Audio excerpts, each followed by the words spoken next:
Just to take a look at our agenda today, we really have 3 items. We're first going to start with a panel conversation about the positive impact of hiring returning citizens. You'll hear from United Way of Jackson County, Michigan Department of Corrections, and Nation Outside. Secondly, you'll hear a panel discuss why hire returning citizens. What are the benefits for your company? You'll hear from Talent 2025 on the west side of the state, from Butterball Farms, who actively employs returning citizens. You'll hear from Michigan Department of Corrections, and again from Nation Outside. Then we will move on to resources that are available to agencies and companies that hire returning citizens.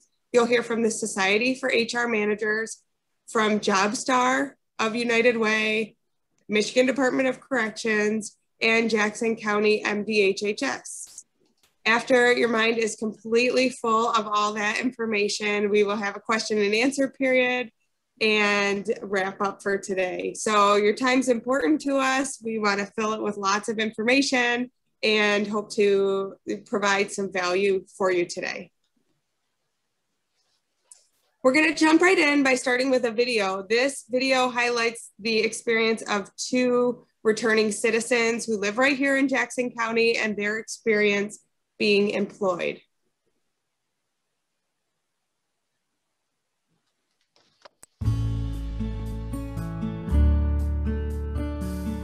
My name is Eugene Ford. I live in Jackson. I was born in Detroit. I've been here most of my life.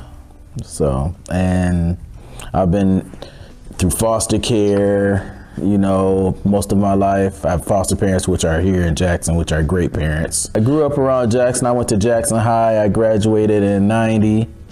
My adopted mom, she gave me my diploma here in Jackson. As a youth, I got myself into some trouble, hanging with the wrong crowd. We were selling drugs, stuff we knew we shouldn't have been doing, but we were doing anyway to get money. And I ended up getting myself in some trouble and ended up catching a homicide, which cost me 16 years of my life. My name is Justin Counts. I'm a housing stability case manager with Jackson Housing Commission. Married with 6 children now, 3 biologically and 3 through marriage. I'm 36. I actually originated from New Jersey. I came here in 2005, trying to build a connection with my mother that I hadn't seen since I was maybe 2 years old. So I came here, built this connection, and just fell in love with the city. 2012, I had made a few mistakes. They were all financial crimes. Getting in trouble, couldn't find work. And I was actually sentenced to 14 months to 5 years in Michigan Department of Corrections. I ended up doing a little over 2.5 years down at JCS and Parnell. Well, I worked when I came home. It took me a minute to get a job, so I started working at Scrap Masters, through a temporary service. I worked there for a minute, and then I was bouncing around from jobs to jobs. I went out to JCC for computers, because I mess with a lot of computers and technology, because you have to be up on technology being out in society, because everything is technology. If you don't know it, you just left behind.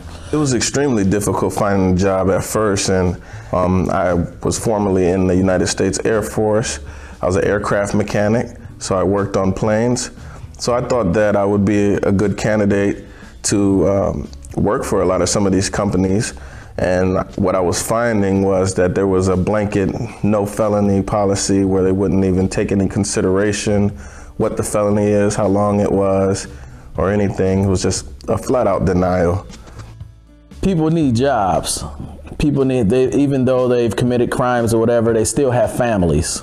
They still have to support themselves. They want jobs that are, that are giving them something that they can really look forward to. Like 401ks and health benefits, because some jobs don't even have health benefits, so they need health benefits coming out, because really too much, they don't have anything. So they're starting from zero. So they have to have something to look forward to. I'm a great employee. I'm actually one of the best kind. Currently, I work for Jackson Housing Commission as a housing case manager.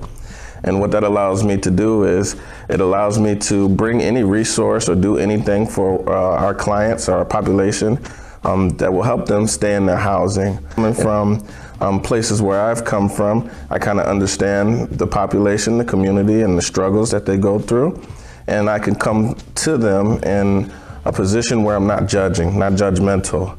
I just like to say that to all the employers that are watching and listening, you just give a guy a chance, give a woman a chance, and see what they'll become. But let's show them that there's a better way. And that's one of the biggest things that I try to do, show people that there is a better way.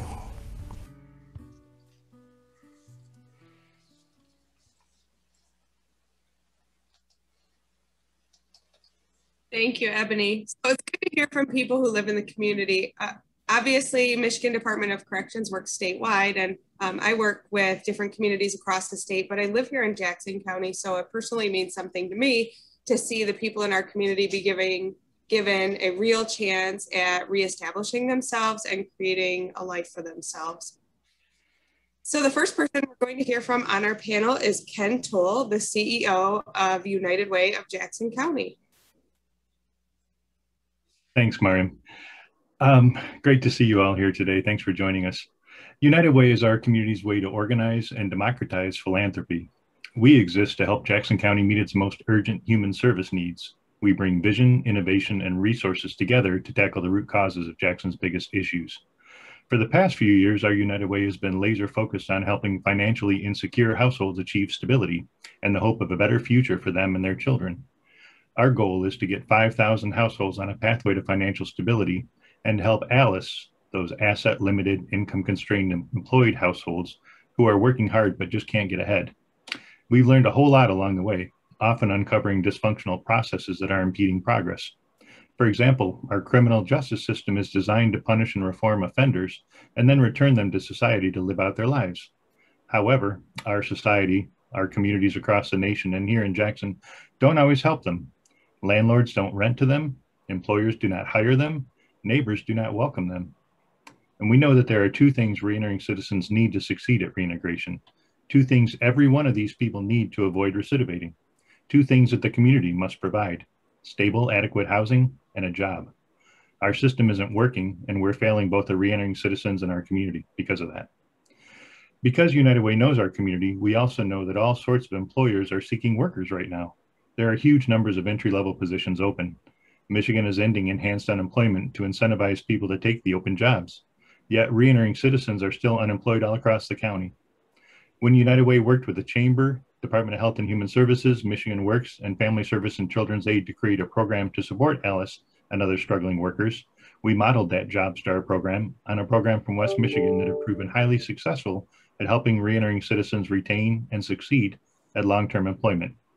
Many of our JobStar employers have taken the measures we'll present today and are indeed finding that reentering citizens can make highly loyal, motivated, and productive employees. We'll hear today how a West Michigan economic group has made this a primary strategy for its economic growth and how Jackson can do the same. While our JobStar employers have enjoyed a competitive advantage with this practice, they've also agreed to share it with everyone else today, because we all know that we need more employers to join us in order to fix this broken system.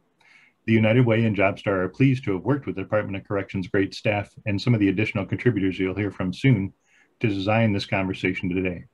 Our goal is simple. We want to provide you with an understanding of how reentering citizens are a great source for your labor needs and to give you the tools and information you'll need to successfully attract, hire, and retain some of the most loyal, hardworking, and intelligent employees you will ever have. We will help you succeed, and that will be a success for United Way and the Department of Corrections too, as well as the entire community of Jackson. So before I turn back over to Mariam, I just want to thank you for facilitating this. I know this is a lot of work, Mariam. Thanks for your great leadership. And also thanks to the Department of Corrections staff that you'll be hearing from today. And finally, a big thanks to Bethany Stutzman and Ebony Worthy from the United Way, as well as Rick Chambers, our communications consultant, for putting this all together. So Mariam, take it away. Let's dig in. All right, thanks, Ken. We definitely have a shared interest, and it's an honor to me to work in this field. And we will move on to our next speaker, Brock Dietrich, who is the regional manager for parole and probation in this region, which includes Jackson County. Good morning, everybody. I have the unfortunate pleasure of following Ken with that sultry radio voice that I don't have. So I'll try to keep that level high for everybody. But I too, I want to thank you all for joining. I think this is a very important discussion and conversation, not only for the people that we supervise, but also for you as employers or prospective employers for any questions that you have. As Mariam indicated, my name is Brock Dietrich. I'm the region manager over Region 9, which encompasses Hillsdale, Lenawee, Livingston, Jackson, Monroe, Washtenaw counties, which is 6 counties and 9 offices. As far as the Department of Corrections, we supervise probationers and parolees, and a lot of times people don't understand the differences between the two. The probationers are placed on probation by circuit court judges after being convicted or pleading guilty to a felony conviction. We do have some misdemeanor cases in probation. However, they typically come to the court as a felony and then are reduced down to a misdemeanor at that time. Probation terms vary as far as length of time, but they can also include a jail term up to 1 year. They also receive several conditions handed down by the court, such as drug testing or treatment, community service. And one of the big ones that we see all the time is employment. For parolees, these are individuals that have been sentenced to prison. They've reached their earliest release date and become eligible for parole at that time. The parole board will review the individual's adjustment to prison if they completed programming, have had any issues within the facility, and will determine whether or not that's a suitable person to be paroled to the community. Parole terms vary as well. Typically, we see a 2-year parole term, sometimes less, sometimes more, depending on the circumstances. And again, they come out with conditions, just like probation, drug testing, treatment, and again, a big one is seeking and maintaining employment. As far as our current numbers of employment, I track employment numbers and percentages for all of my offices in Region 9. Right now, the entire employment percentage in Region 9 is at 63%, and I'm really ecstatic with that number. I think it's very good.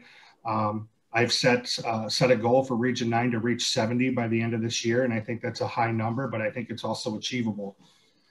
As far as Jackson Parole right now has 68% of the people they supervise that are currently employed, and Jackson Probation is at 62%. So you heard Ken mention returning citizens, and I want to kind of explain what that means. A lot of times we associate returning citizens with people that are on parole and they're coming back into the community. But that's also for probationers. A lot of people think probation, you're in the community, but for those that are sentenced to a jail term, regardless of length of time, if they were employed before they were placed on probation and put in jail, they could have potentially lost their employment during that time. So we also include probationers who are coming out of jail as returning citizens to the community. So employment makes a difference in a number of different ways, not only for the people that we supervise, but also the community and you as employers. It provides financial stability for the people that we supervise, and some of them have never had financial stability in their lives. It lessens the likelihood of them reoffending or re-engaging in criminal behavior.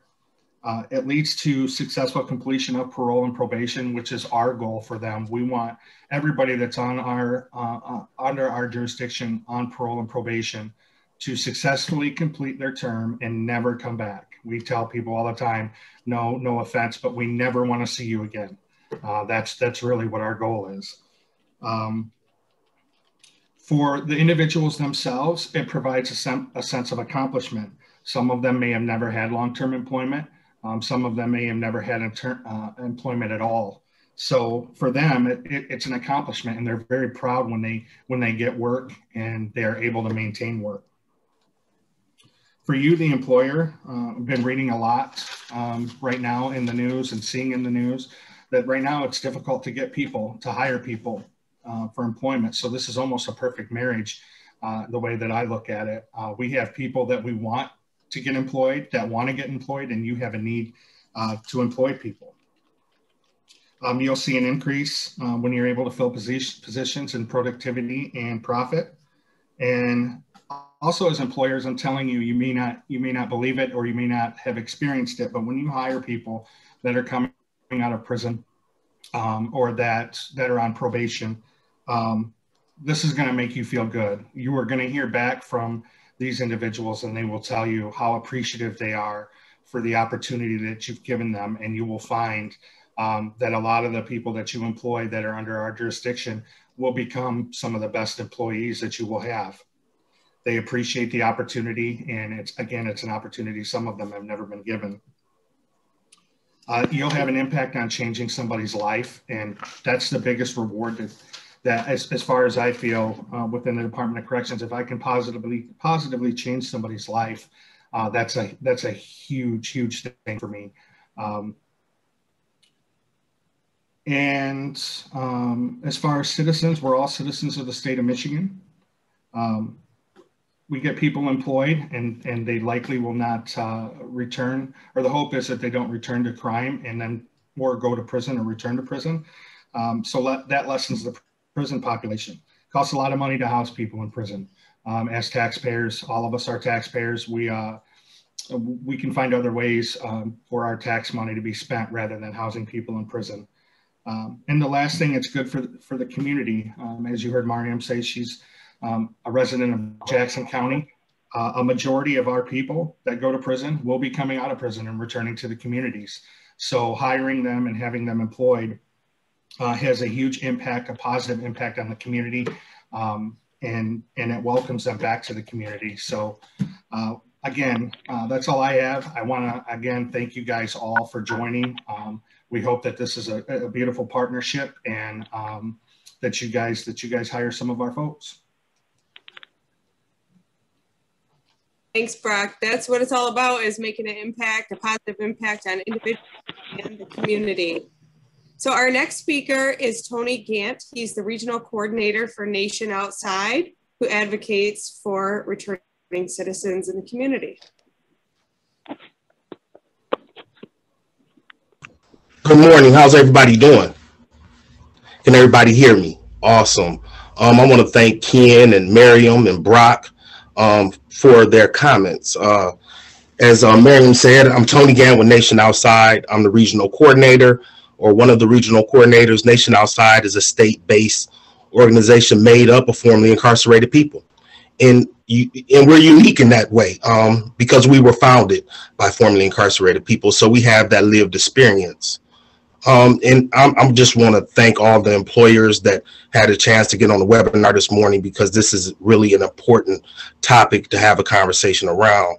As we look in the news, and we're hearing it a lot post-COVID, how the talent pool is really smaller than we thought it was.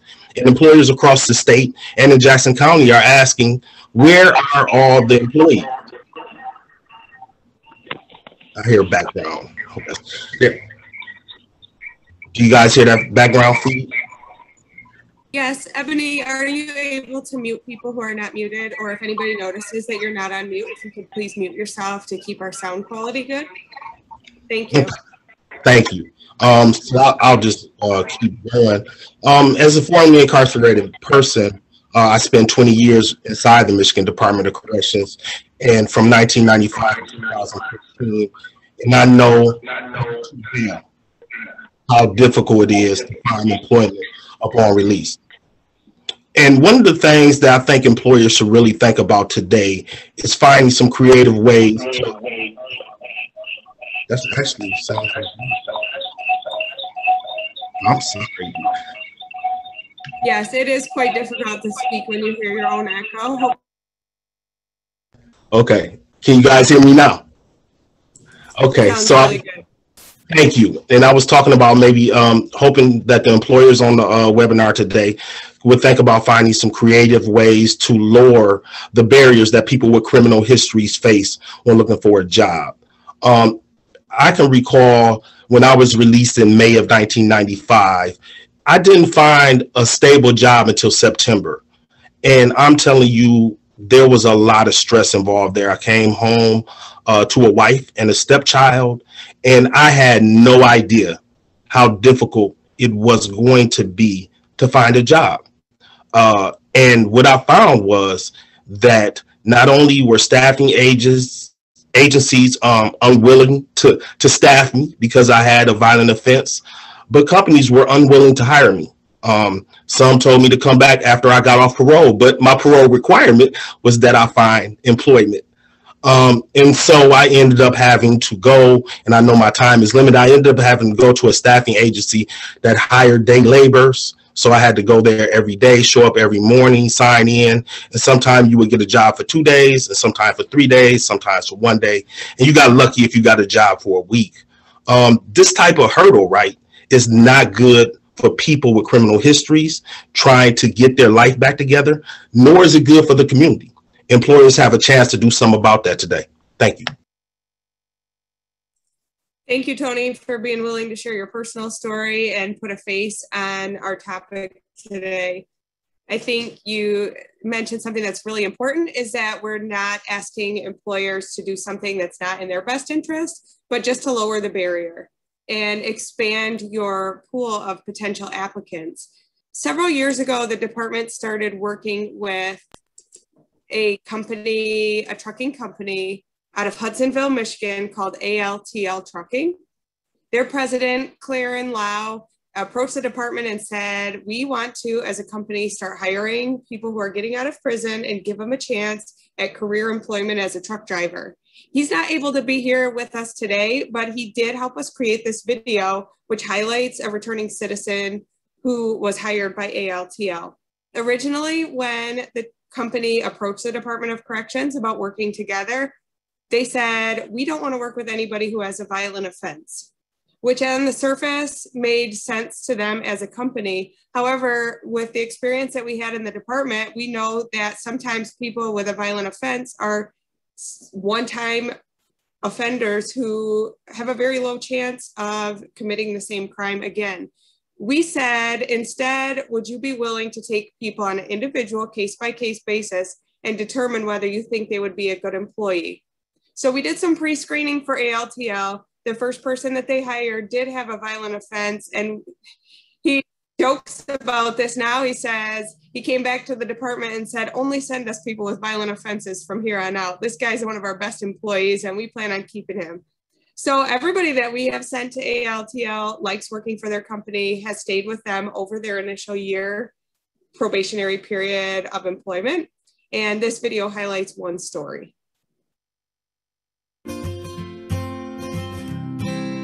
As you face the challenge of finding qualified employees, the Michigan Department of Corrections has stepped up its efforts to equip prisoners to meet labor market needs.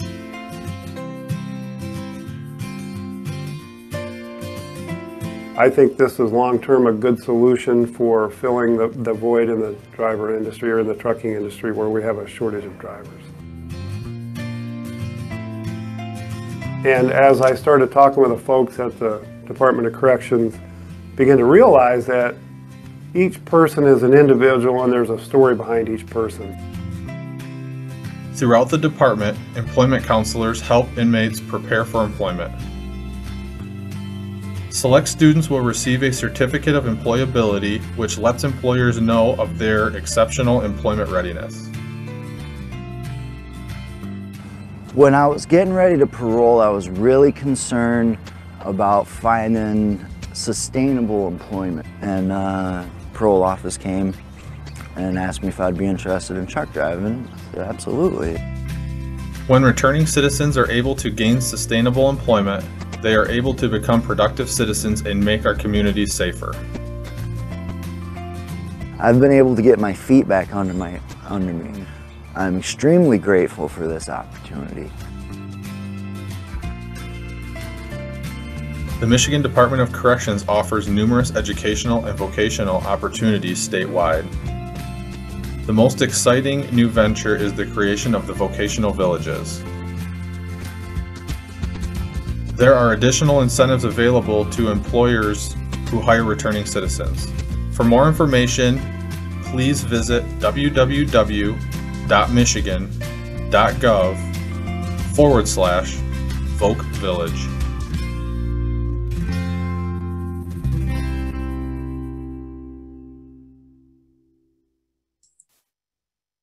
Thanks, Ebony. So as you can see, the department realizes that we have a role too in preparing people to be successful when they get out, not just making employment a condition of parole, like Tony said, but actually providing meaningful opportunities to become employed. And the department is not the only one taking this initiative. A group came together in West Michigan called Talent 2025, and we're going to hear Alex Andrews talk about their initiative. Alex is the Director of Business Intelligence and Workforce Innovation for Talent 2025. Good morning, everyone, and thanks, Miriam, for that introduction. It's actually a pleasure to be asked to speak here today and kind of share some of the things that we've learned, kind of really working in this space over the past several years. So for those of you who don't know, Talent 2025 is a nonprofit comprised of over 120 CEOs from across West Michigan's 13 counties. So that would be Prosperity Region 4. So our mission is actually to improve and align the talent system from cradle to career to ensure employers have an ongoing supply of world-class talent. So we actually have an entire working group related to our efforts around returning citizens, which really remains a critical piece of our workforce development work. So our work in this space really began back in 2017, probably for the reason most of you are on the call today, really to kind of combat a lot of these labor shortages our employers were experiencing, especially with difficulty finding talent in such a tight labor market. So with over 1 in 3 adults in the US with some form of criminal record, we immediately recognized that returning citizens were a huge, often overlooked source of talent. So by excluding them from the candidate pool, our employers were essentially reducing their potential talent base by 1/3. So armed with that information, we started this 5-week community of practice, really to provide employers in our region with strategies and guidelines to help them hire returning citizens. But we quickly realized that the benefits extended well beyond simply increasing the supply of talent. So through our initial work, we found that returning citizens were extremely hardworking and loyal, which meant our employers rarely encountered issues with turnover, and we really never had issues with workplace safety. It actually seems like a lot of the stigma that prevented our employers from previously hiring returning citizens really resulted from this misperception about what a criminal history actually meant. Because not all returning citizens have felonies, and not all felonies are actually related to violent crimes. So for example, in Michigan, you could have a felony on your record from forgery, adultery, perjury, and even from passing a bounced check. So on top of that, there's also really no evidence that hiring returning citizens decreases workplace safety. In fact, it's kind of quite the opposite, where most of those incidents of violence actually happen from people who aren't employed at your workplace.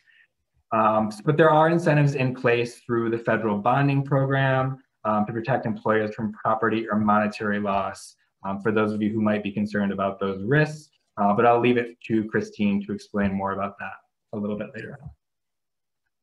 Another benefit that we found with employing returning citizens is really in this piece about reduced recidivism, which not only serves to stabilize communities, but it also helps save taxpayers money in the long run. So based on our research back in 2017, we found that it cost about an upwards of $35,000 per year to house just one MDOC prisoner. So that meant that about 1 in every 5 Michigan tax dollars was going towards corrections. And these costs have really only risen over the past decade. There's also a lot of research on the benefits of employment on reduced recidivism. So one study found that formerly incarcerated individuals with just 1 year of employment had a 16% recidivism rate over 3 years, compared to the average of 52.3% for all individuals who were released. So just by offering a job to someone for a year, you're essentially reducing the chances that they will commit a repeat offense by 1/3. The study also found that even just 30 days of employment would lower that 3-year recidivism rate to 20%. So offering a job has a lot of benefits to the community beyond just kind of increasing your talent pool. So kind of in addition to increasing that talent pool, you're also serving to reduce your turnover. You're reducing those costs of the community incurred by these future repeat offenses, but you're also helping to boost the local economy, essentially by allowing this sizable group of residents to increase their individual tax contributions. There's also an additional D&I component here as well, for those of you who are interested in diversity and inclusion. And then we also recognize that, I mean, really one of the most difficult things preventing a lot of employers from tapping into this talent pool is really understanding where and how to start. So to this end, our working group has developed this resource guidebook for employers, really to highlight some of these best practices to hire and retain returning citizens. So we're working with the Association for Human Resource Management to host this series of workshops to unveil our guidebook and also their certificate program, which we touched on in a little bit. So if anybody has any questions about those or wants more information, feel free to contact me about that. We do have quite a bit of strategies in that guidebook. Some of them are simple things like banning the box or just providing flexibility to allow your employees to visit their parole or probation officer. But some of these strategies can be a little more complicated as well. So that could be implicit bias training. It could be these individualized assessments of criminal histories, essentially kind of moving that question to the back of the list, verifying that an individual has the competencies and skills for the job, and then kind of looking at the nature of their offense, the time that's passed since their offense, and then also the nature of the job to see whether or not that offense is actually relevant to what they'll be doing. So again, we don't really have all the details finalized on that, but feel free to reach out to me if you want more information on that. But with that, I will turn it back to Miriam. All right, thank you very much. And if anyone does want to reach out to Alex about that, our contact information will be shared at the end of the webinar. Our next speaker is representing an employer who actively hires returning citizens, Butterball Farms. Carrie Link is the Community Relationship Coordinator for Butterball. Good morning. I'm following some really great people and probably going to repeat a lot of what you've already heard because that is what Butterball does. So we've been hiring returning citizens for decades, and I'd love to tell you that it was this wide-eyed altruistic endeavor to start, but we had to fill a need. We had positions to fill, and there were people who needed jobs. And we ended up in a super tight labor market with a great partner up the road who housed offenders kind of as a last chance. Like if you get in trouble here, you're going to jail or you're going to prison, right? And they wanted jobs. They didn't want to sit in this halfway house, we'll call it, all the time. And we found these amazing men and women on time every day, working hard, working extra. Fast forward a little bit, years later, we automated a line in our manufacturing facility and actually had to downsize our workforce by about a third, roughly, and kind of made a promise to all of the people who were leaving if they wanted another job, they wanted to continue working, some wanted to stay home, that we would help place them in other positions. And what we found was those people with a criminal record were the most difficult to place. Yet they scored so high on all of these marks that we were trying to, use to decide kind of who was staying and who wasn't, but we couldn't keep everybody we wanted to. So as a result of that and some thinking with another local employer, we said there's something here. We have these great employees that we've been working with and people are stigmatizing them and not hiring them because of reasons, things that may have happened 10 years ago, things that may have had very specific reasons behind them, if you will. So we started a grassroots effort, which we called 32-2, with a goal of getting 30 employers to hire 2 returning citizens, track their progress within the organization for 2 years to hopefully destigmatize some of this with data. Because we all know it's a feel-good story, but a lot of business owners want the data also. So since then, we've conducted 2 two-year studies. We've been invited to the White House twice, hosted the first returning citizen only job fair with our U.S. attorney, participated in National Reentry Week, been interviewed by the BBC, honored by the U.S. Chamber of Commerce, and we work very closely with Alex at Talent 2025 to put together this work in our community and hopefully spread it, and we can help you guys over in Jackson. So what we found ultimately was a few key things with our returning citizen population and that data, and that is increased retention and decreased turnover, greater loyalty and enthusiasm around the work, improved spending in our community, which I'll note again in a minute, and a few people have already mentioned some benefits to the community as a whole, and less recidivism. We get a lot of questions and about best practices and what have you done and what haven't you done, and we've had some really cool like aha moments. So these are going to kind of blur together. I know they're bullet pointed separately, but banning or moving the box, you've heard that alluded to.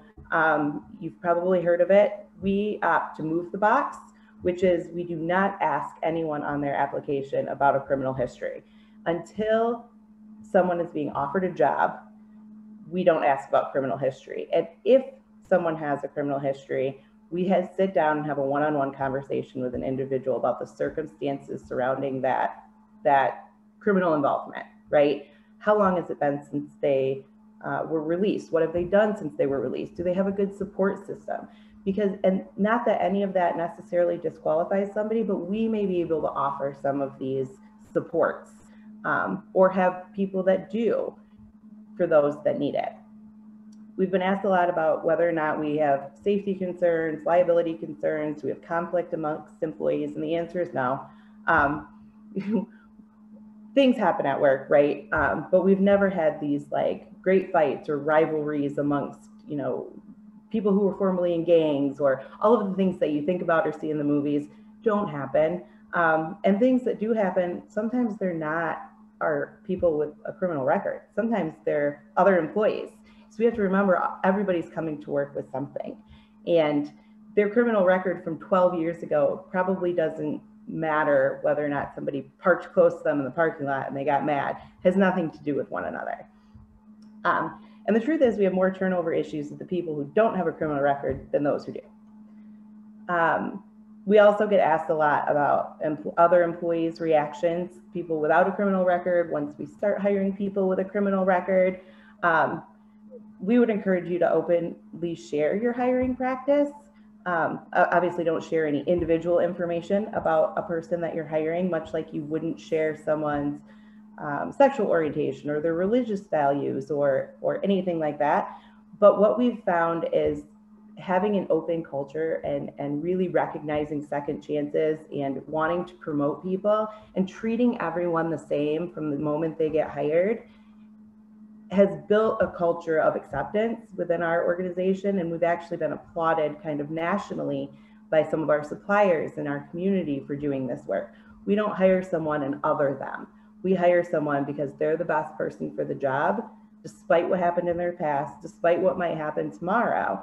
And we don't talk about their criminal history again. They want to, that's up to them. They can share that information with someone. And often when they do, they may find someone who's been out longer as a mentor within our organization. We have a gentleman who did 20 years in prison for murder, and he has been our star employee for years, and he's been a great mentor to younger guys coming out of prison.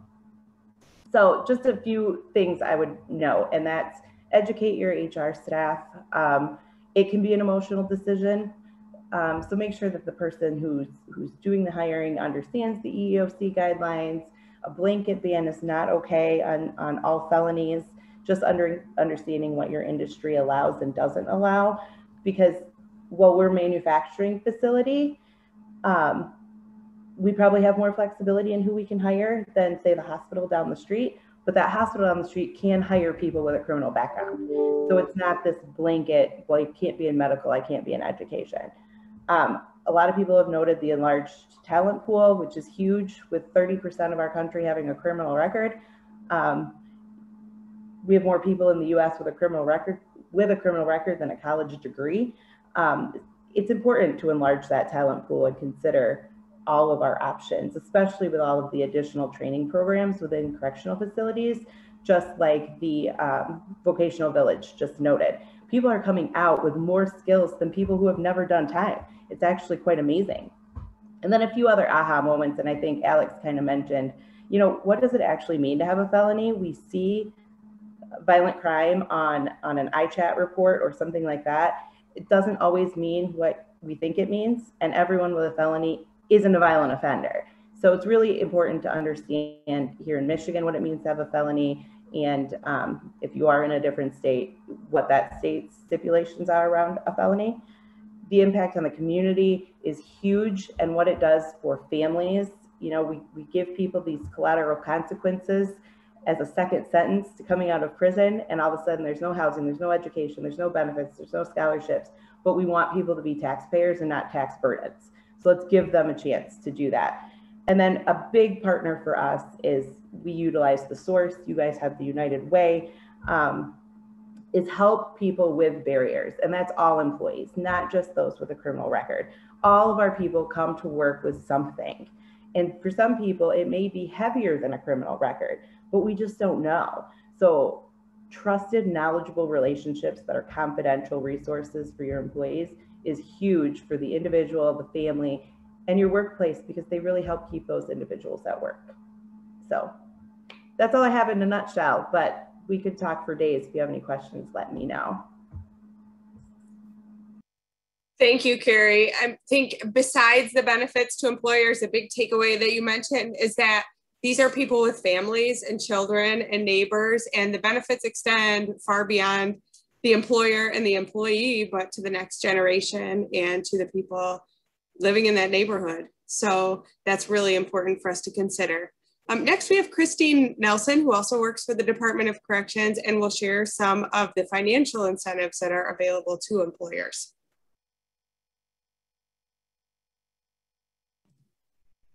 Good morning, everyone. I'm Christine Nelson. I'm the Outstate Workforce Development Specialist for the department. I thank you all for being here. I thank you all for your interest and your enthusiasm in hiring returning citizens. So I'm going to cover some of the incentives that are available for hiring returning citizens. I just want to point out before I start that these aren't just available for returning citizens. There's actually other people that qualify for both of these incentives, but I'm just going to focus on the returning citizens for our presentation today. So the first program that's available is Fidelity Bonding, which is a free program that bonds individuals who would typically not qualify for commercial bonding. This is a free program for the first 6 months of that individual's employment. It protects the employer against theft, larceny, forgery, or embezzlement by that employee. Coverage ranges from $5,000 to $25,000, depending on the type of employer and expenses that they have there. The first 6 months are free. The employer can choose to extend it beyond that. And the job offer must be at least 30 hours or more per week, and they must have at least a 6-month offer on the job. And so if you're working with our unit, the Offender Employment Opportunities Unit, we actually complete this paperwork on the employer's behalf, and then once we get the bond back from the department, we'll send it on to you. But Michigan Works is also able to bond individuals. So if you're not working directly through the department, you can always reach out to Michigan Works and they can bond people as well. And then the second benefit is the Work Opportunity Tax Credit, which is a federal tax credit for employers who hire from specific targeted populations. So one of those populations being returning citizens. The credits range from $2,400 to $9,600, just depending on if there are any additional qualifications that this person may have. These forms must be completed within 28 days of hiring an eligible individual. So you have to complete an IRS form 8850 and an ETA form 9061. These can both be found on UIA's website or Leo's website. And then for any returning citizens, you also have to, or the supervising agent, parole or probation agent, will have to complete a form UIA 1060, which just basically provides verification of their conviction and the time that they've been on parole or probation, and if they served any prison time in there. And then that will be faxed directly over to UIA. So these can either be mailed or they can be submitted directly to UIA through your MyWAM account. And if you have any questions about this, you can reach out to me, and my contact information will be shared at the end, or you can reach out to your local Michigan Works or the UIA. Thank you, Christine. That's the less exciting paperwork end of it, but really provides those financial safeguards and incentives to employers. So we're going to go back now to Tony Gatt, who's going to talk about the benefits for businesses when you ban the box on an application asking whether someone has a criminal background. Thank you again, and good morning to everybody again. And to I failed to mention our partner, United Way. We thank you guys for all you do to help Nation Outside. So ban the box.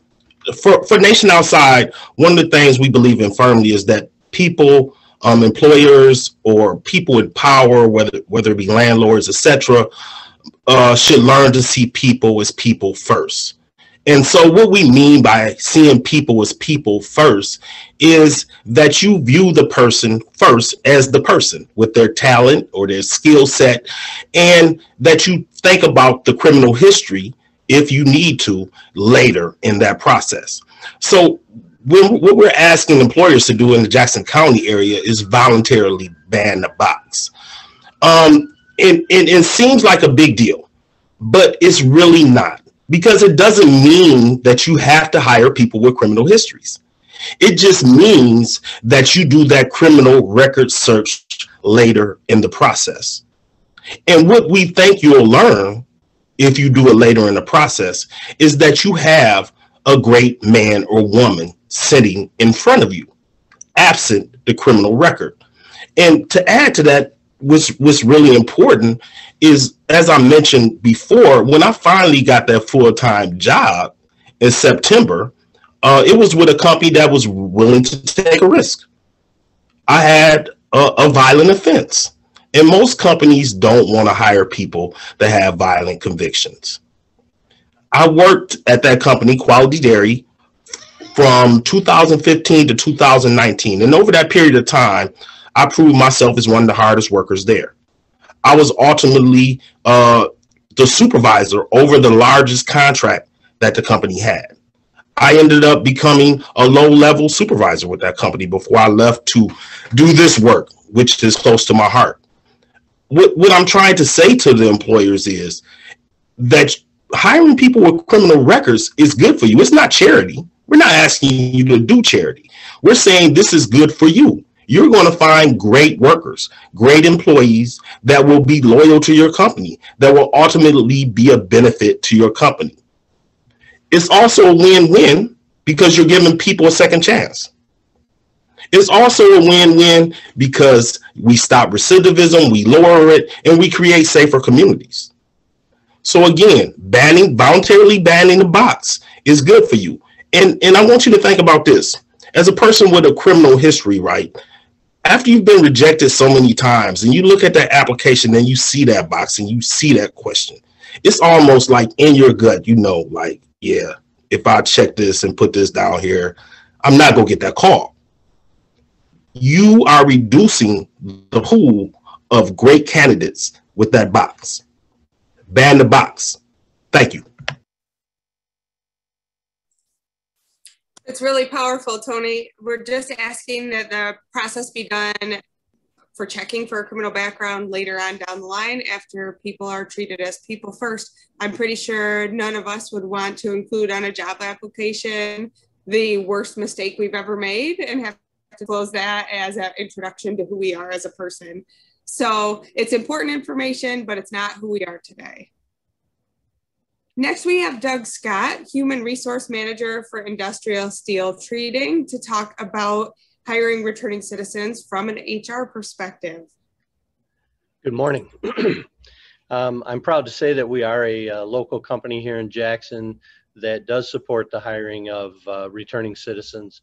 And my personal involvement with the Society for Human Resource Management and our local HR chapter over the last few years has encouraged many other local employers to take on the mission of trying to hire returning citizens.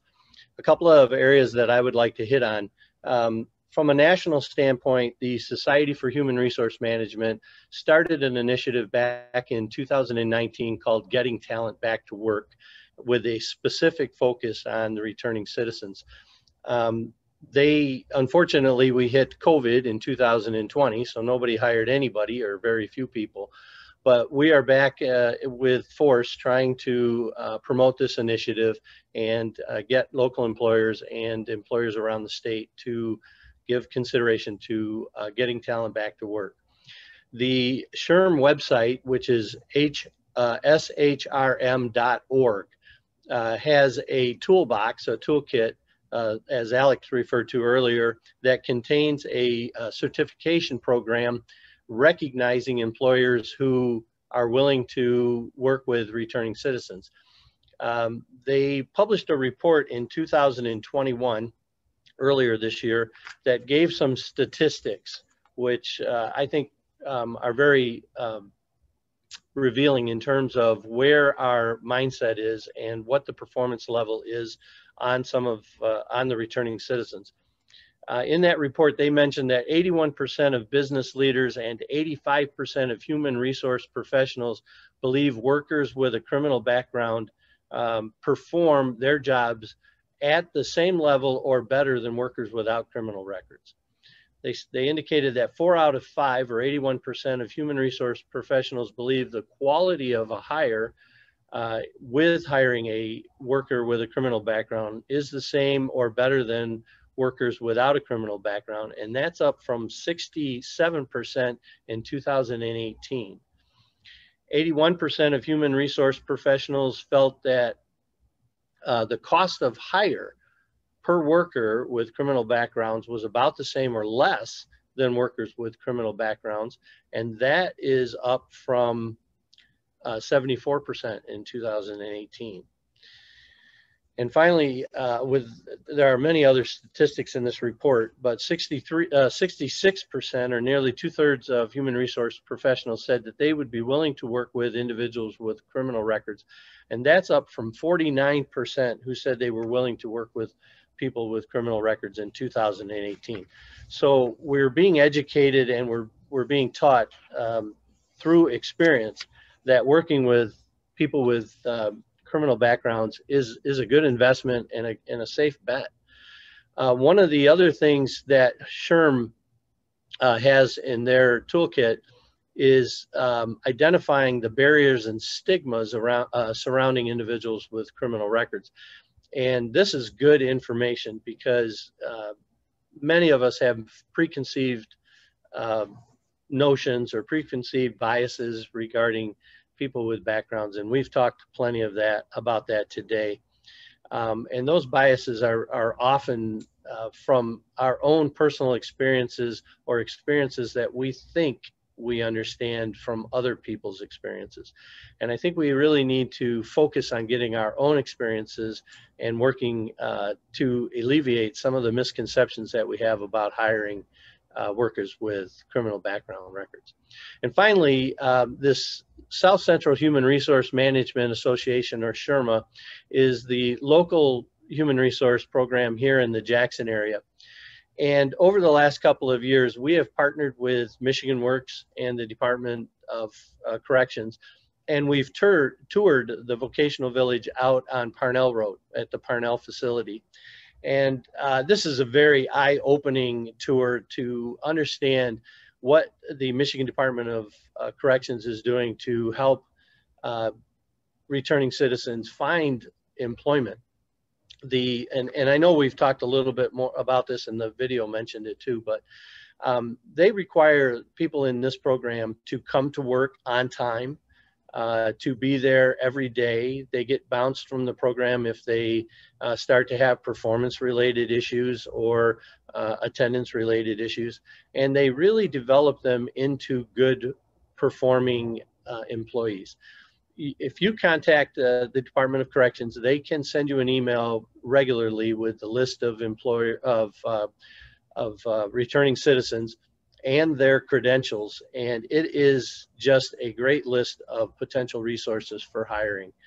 I don't see the labor shortage ending anytime soon, and as so many have said already, this is a very large resource of people if we can tap into this resource and make them feel welcome in our companies and put them to work being productive, contributing citizens to society. It helps us as a company, it helps our community at large, it helps the individual, and the circle just keeps continuing. So that's all I have. Thank you, Mark. Thank you, Doug. The work you're doing on this front is really meaningful to individuals and to our community. As you can see right now, it's 11 o'clock and we are so passionate on this topic that we just have a lot to say, but we're going to try to keep on target time-wise and make sure that we provide comments or time for comments and questions. But we don't want to brush over one of the really important resources that's available to Jackson area businesses, which is JobStar. So we're going to hear from Ken again about United Way's JobStar program. Thank you, Mariam. This has been great. Thanks, all you speakers.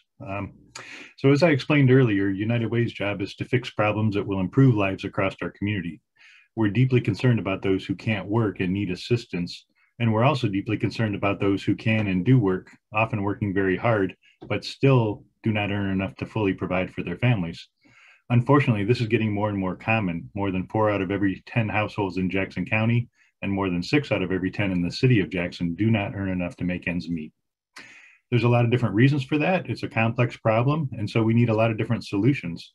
One solution that we've come up with is to ensure that those who are working hard have every opportunity to succeed while they're at work. We're all humans, and humans all have life challenges. Carrie mentioned that everyone brings something to work with them. An elderly parent needing extra care and support, young kids needing care after school, or a teenage child going through a tough time. Most families deal with mental illness at some point, along with physical illness. And virtually all of those folks in entry-level jobs feel that daily grinding stress of not making enough money, of slipping further into debt, of fear that the car won't start tomorrow morning or that the basement will flood again next time it rains. So whether it's a long-standing problem or an emergency that just popped up, life's challenges can make it difficult to be at or succeed at work. And those challenges hit these low-wage, entry-level workers much harder. They're more disruptive to those who are most vulnerable and most in need of that job. That's why we worked with DHHS and other partners to create JobStar. We joined with our partners to create a business resource network. Participating employers buy in each year, paying about the same amount as it would cost to replace 1 or 2 employees each year. And then JobStar works to reduce their turnover and to help all their employees succeed. JobStar does this in 2 ways. First, we have success coaches that are available to work with any employee facing any challenge, whether it's housing insecurity, legal challenges, personal stress, anything at all. The coach can come alongside that employee and help them figure out and execute a plan to resolve that challenge. JobStar's coaches have kept dozens and probably by now hundreds of local employees working who otherwise would have lost their jobs due to some life challenge. And JobStar works in a second way. Our participating employers meet regularly to work on shared challenges together. Folks like Doug Scott come into a room and say, how can we do better? We all have challenges around transportation. We all have challenges around childcare. We've actually created some interesting low interest loans to help employees avoid payday lending traps. We're working on a lot of different things as a cohort, and there's more room to scale those up and grow. So JobStar is especially excited to see how we can work more closely with Department of Corrections to help their clients succeed. The parole agents, offender success staff, and many others at DOC are also invested in their folks' ongoing success at work. They have access to resources, both pre and post release, to help with that, and so do our JobStar coaches.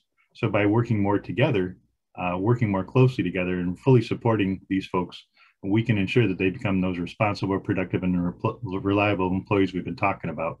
They just need that start, that chance to get employed, and we got it from there. So if this presentation moves you to hire re-entering citizens, we'll be glad to work with you to improve your outcomes by adding JobStar to your company's benefits portfolio. Don't hesitate to reach out to Ebony or me or anyone at United Way if you'd like to learn more about getting involved in JobStar. It's a great program, and really appreciate the opportunity to work with DOC to make it even better. Thanks, Mariam. Thank you. Honestly, I'm not an employer, but that is one of the most exciting things happening on this front in Jackson County. It just really gives such a leg up to companies trying to reduce turnover and to employees who might be one crisis away from being able to stay employed. So that's just really exciting. The next thing that we have on our agenda is a series of 3 speakers who will introduce themselves so that you can have a face with who is coordinating probation and parole in the Jackson County area and what resources are available to some of the people that we supervise in Department of Corrections. So first we have Aaron Dungy, Hillsdale Parole Supervisor.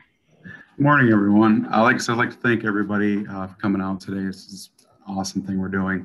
And I'd just like to thank everybody on the team too that put all the hard work into making this happen. When we first started this a few months ago. It's been great. Just an overview kind of on our Jackson Parole Office.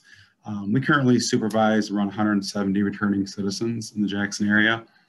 We have 5 parole agents, and they all supervise offense-specific returning citizens. Our number one goal is always public safety, but we are fully focused and committed to offender success. We only have clients on parole, like my region manager, Brock Dietrich, said, for a very short time, 1 year, 2 years the most. So we try to get them, focus on their needs as much as we can, try to, address if they have substance abuse issues, cognitive behavioral issues. We have mentoring, job assistance, anything we can do to help them reintegrate back into the community. Like I said, our focus is on offender success. We are committed to not having parole supervision be a barrier to employment. We have empowered our agents. They can have flexibility to ensure that no matter what job schedule they have, that we can work around it with parole, whether it's, having our agents come in early and see them before work, coming later in the evening and doing reports. We have technology. We can do, FaceTime, Google Duo. We'll be creative, we'll be flexible, and we'll make any schedule work. So I don't want any employers to ever have to worry about that. We'll make that work. The really cool thing, JobStar, and I think this is a great connection with the parole office and probation as well, is that, we're going to develop that relationship. The JobStar agents all have all my agents' information, and they have my information as well. So if there's ever anything we can do, to assist anything on the job site, let us know. We'll definitely step in and help. We understand that jobs are available right now. And, like I said, we're close to 70% of our parolees having jobs. And the big thing for us too, I think JobStar is going to help is job retention. So many of our offenders leave their employment, they'll end up quitting a job when it's something that simply could be worked out between the employer, and they just think, well, did you ask your employer? Did you ask HR if that's something you could work out? No, I just quit. So, I think, the big thing for us is job retention. So that's something I think JobStar, and like I said, if there's anything, that we can do, reach out to us as agents, as me as a supervisor, anything we can do to help with that process as well. I think a big thing too that helps offenders is, career jobs versus like part-time non-career jobs. A lot of our returning citizens have never had a job where they've gotten insurance, 401k, paid vacation. A lot of that concepts are new to them, and I think it changes their whole outlook when they can get a job and they can actually, build something, they can see a retirement, and they can just see so many goals, advancement opportunities, things like that. So I think that changes their whole outlook. I got a call just a few weeks ago from a news group in Jackson, and they were asking if we had any employable offenders because they told me that their best employees are the returning citizens. So things like that are just really, really great to hear. But I'm not going to take too much of your guys' time. But like I said, I'm always here. I'll leave my contact information. Any way we can do to help with our offenders, we'll gladly do that. So I'll introduce Devin Daly. She's our community coordinator for our Offender Success Program. Thank you very much, Aaron, and thank you everyone for being on this call. I'm going to give a brief overview of the Offender Success Program. We are a referral-based program. We work directly with parole supervisors in the different counties we serve in Region 9. So we work directly with Aaron and his parole officers to see what needs are not being met right out the gate when people are coming home back to their communities. If that's work with identification, public transportation, interview skills, resume buildings through job readiness services. Our 90-day transitional housing program gives everyone a chance to get 3 months, no bills, get back on your feet, get a little bit of time to save up and reintegrate a little bit more one at a time. You know, it doesn't have to be this entire rat race to get going, get moving. So we work directly with Parole to help meet these barriers, get those barriers down, and then hopefully get people employed and in their own stable placements. It really helps people when they get that chance to just take that 3 months, build back up, get back into the community, and not have to worry about all the little things, especially with staff and their parole agents really helping along the way. So that's kind of a quick little thing of what the Offender Success Program does. And I will pass it over to Rita. Good morning, everyone. I'd just like to introduce myself. I'm Rita Walling. I work with the probation office. I'm one of 2 supervisors. We have 16 agents that work with our probationers, and the jurisdiction, they're still answering to a judge and a probation order. It's one of the benefits, or actually deficits, of going towards the end of the program is that so much of the good content is used up. So I'm going to be very short and just touch a couple of the highlights that I had thought of. You know, when you hire anyone, it's a risk. Whether you hire someone who has a felony on their record or someone off the streets that you have no information about, either way, it's a risk. If you do hire someone who is on paper, whether parole or probation, you have support from a probation or parole officer that is committed to wanting their person to do well. As was mentioned earlier, we have a 38% approximate unemployment rate for our probation offenders. And what that really means is that we have about 184 people who have no jobs. When they're in the situation, unfortunately, they're always on the verge of a violation. They have no transportation, which means they're not getting to their programming. They're not getting to their testing. And it is a challenge for them for sure. There are several success stories, and I got a couple this morning of people who were unemployed and always just one step away from going back in front of the judge, but someone gave them a chance and they did what it took to make it happen.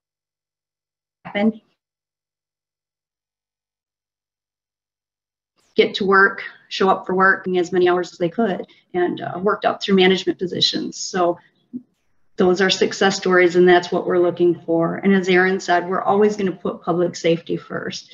But for employers, what that means is, let's say Aaron didn't show up for work.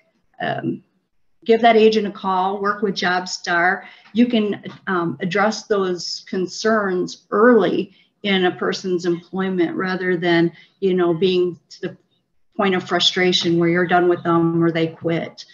So I guess that's pretty much what I have. Thank you all.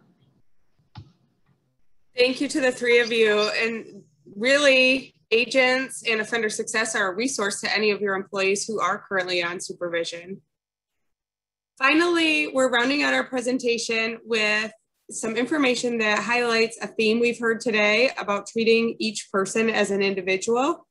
We have an expert on adverse childhood experiences here in Jackson County, Zoe Lyons, director of the Jackson County, Michigan Department of Health and Human Services. We'll talk about how childhood trauma impacts adult outcomes and what that means for our understanding of people as individuals. Thank you. Good morning, everyone. Really great information today. So I'm really glad to be part of this presentation and share a little bit about what we've been doing in the community around adverse childhood experiences. There are 10 ACEs, so 10 types of childhood trauma that a study told us in the mid-1990s affects the long-term health, emotions and behavior of us all. So if we experience trauma as children, it can affect us well into our adult years, and it can affect our health, and it can affect how we behave.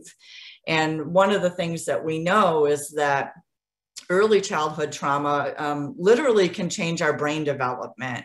And so we, myself and my training partner, Dr. Bob Powell from Family Service and Children's Aid, have really made it our mission to teach everyone that we can in our community about ACEs. The overall goal is really to shift people's mindsets from, we see people behave in certain ways in certain situations. And I think there's sort of this automatic, wow, what is wrong with that person that sort of happens. And what we've learned is that childhood trauma can affect how we behave and the decisions that we make. And so we want to shift that mindset from what's wrong with the person to what might have happened to that person. And by doing that, we're really leading in our interactions with people with empathy and support. And so when I learned, I'm a social worker by profession. I feel like I'm a sort of nice person in general. But really, when I learned about ACEs, I really learned how to treat people differently, how to really look at them for who they are as a whole and how their lifelong experiences might be affecting them today. We heard in the first video, we heard our two gentlemen, one talked about being raised in foster care, and we know if someone was in foster care, they definitely had ACEs in their lives. We heard the other gentleman say that he came back here because he was separated from his mother at around the age of 2, and being separated from a parent is a childhood trauma. And so those traumas can lead to what we call adaptations, meaning people can take on behaviors like smoking, alcohol, drugs. They can find it hard to be successful in school situations. And, all of these sort of difficulties in our teenage years then can lead us down a path that sometimes ends up with people being in the criminal justice system. And so as we have engaged our community, we have also engaged our employers to say, it's important for you to understand that how someone acts in the workplace also can come out of childhood trauma. And so, we've actually presented to our Human Resource Association here in Jackson, and then lots of different employment agencies and businesses, all for that goal of saying, if we can understand you a little bit differently, if we can come to you from a place of what might have happened, then we can provide those supports that can make you successful here in our company. And so, really by understanding ACEs, one, we can work to decrease them in the children that are growing up now, and we can work to support our adults to help them be successful in whatever their venture is. This one is employment. It may also be school. And so, I think the other really important thing to know for this particular venture is that 64% of our US population has had at least one ACE.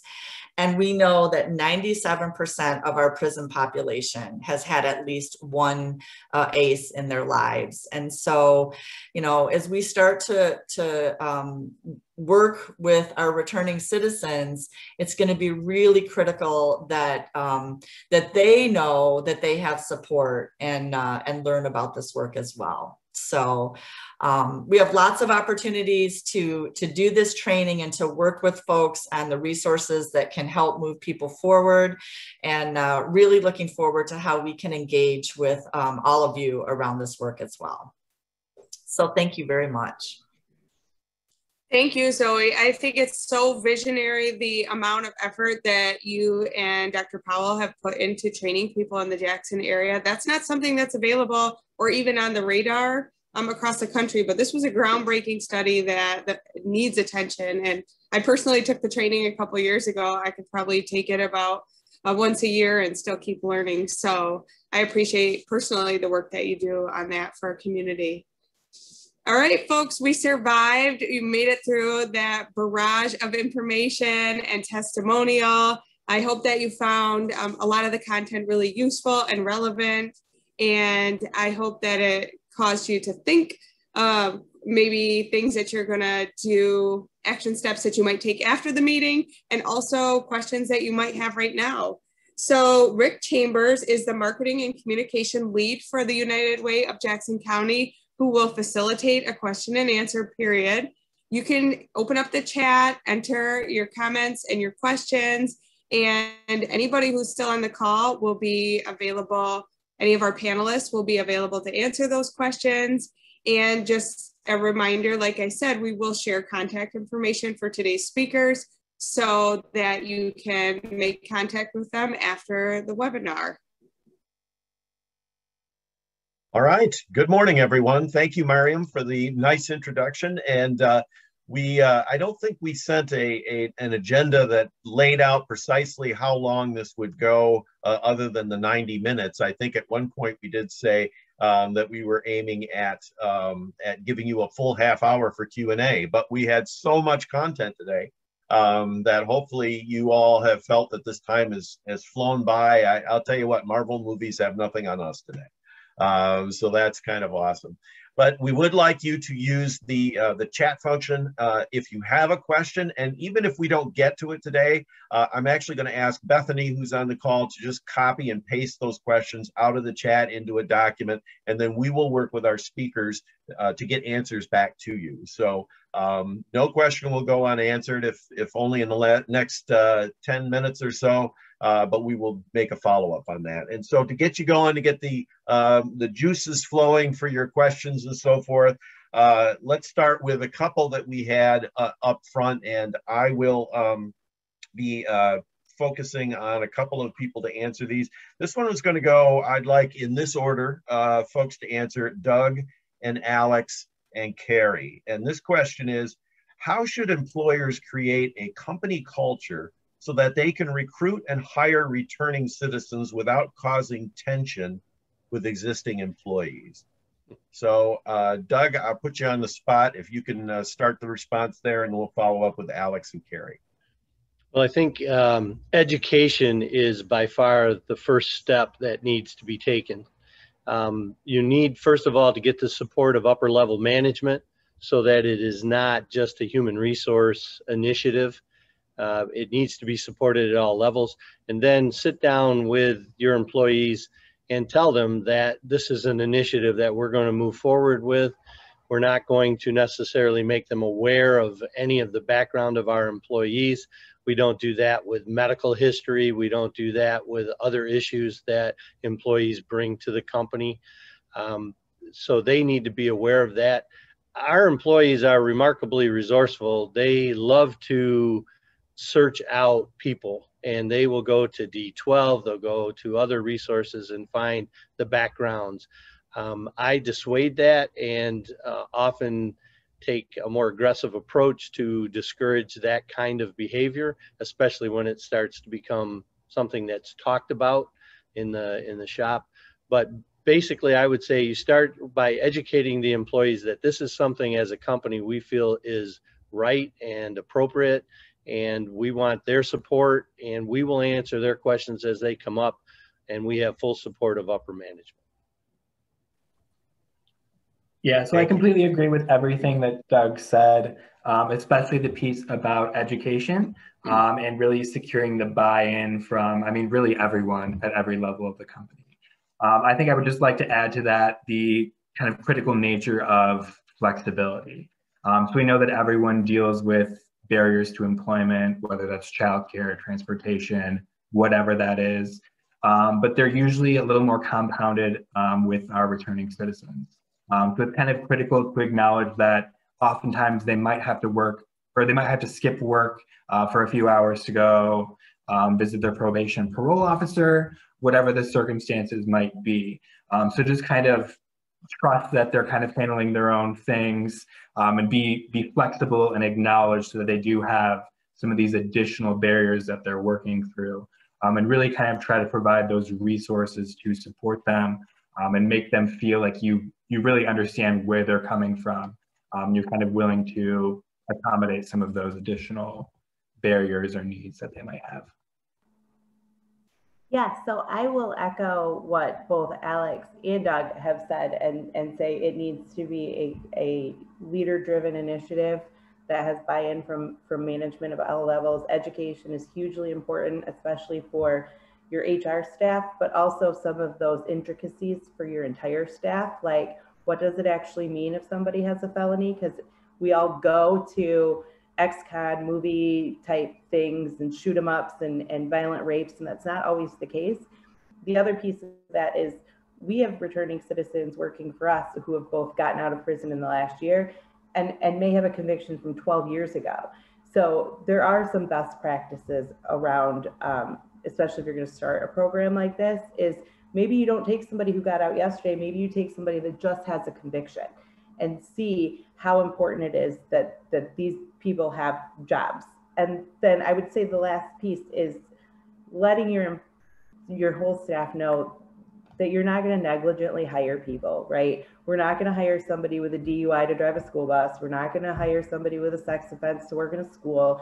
We're not going to hire somebody who embezzled money to work in our accounting department. That's common sense, but that's where a lot of people's heads automatically go. But that person with a DUI may be a fantastic machine operator for us. That person who embezzled money may be an amazing salesperson. So we can't just pigeonhole them into what an individual did, and we're going to protect our company and our employees as well. Awesome. Thank you, all three of you. We're going to go to another question, and I've seen a couple pop up on the chat. We are definitely running a little short on time, but as promised, we will get answers to any and all questions that are posted here with a follow-up email. This question I'm going to point to Ken and to Tony.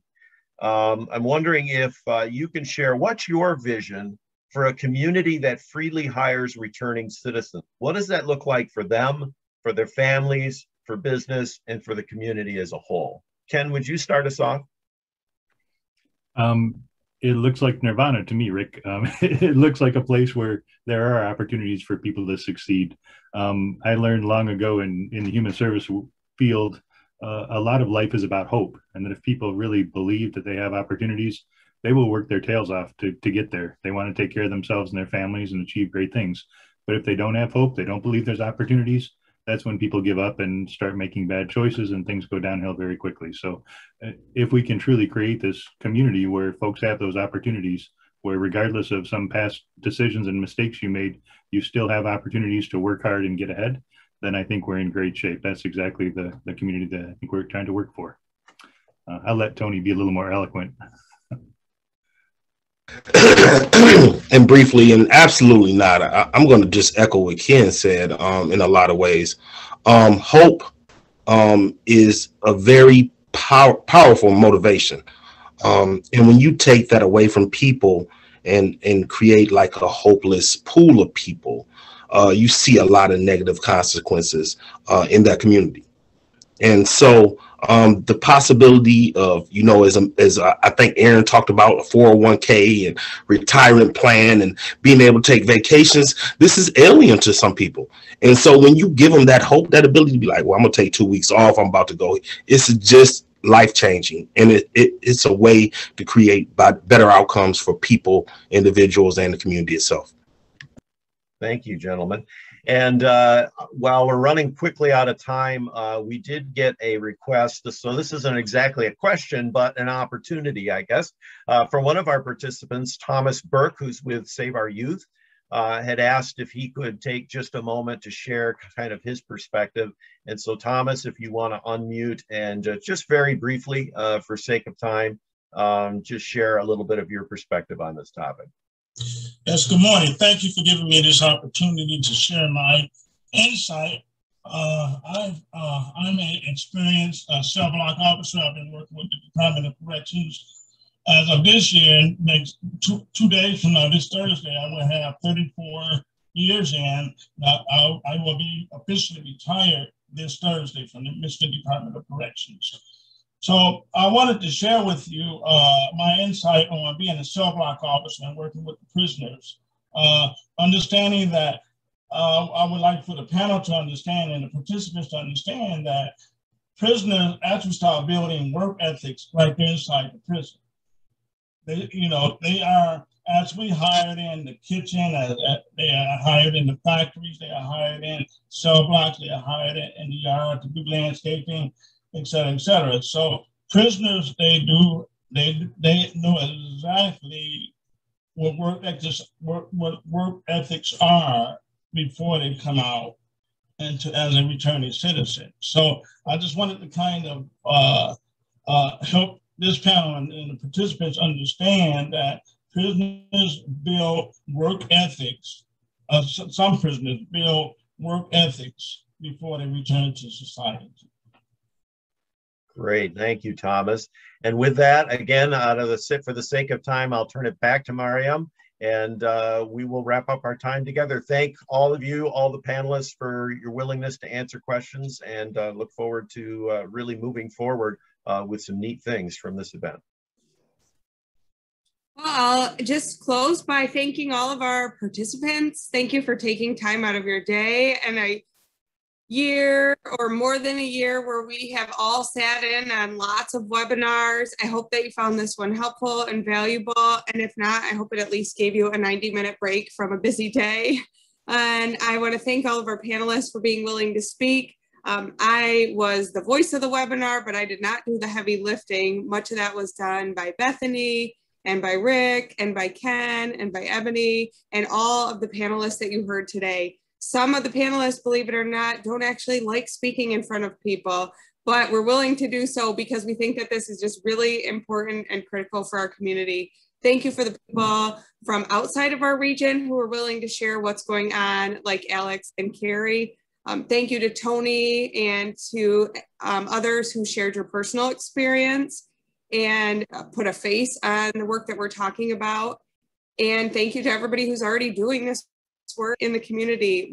I probably have missed quite a few people in the process, but like I said, this work is personally meaningful to me. I mean, this is my job, but it's personally meaningful to me because I'm a citizen of Michigan and a citizen of Jackson County. And so anything that we do to improve this community improves things for all of us.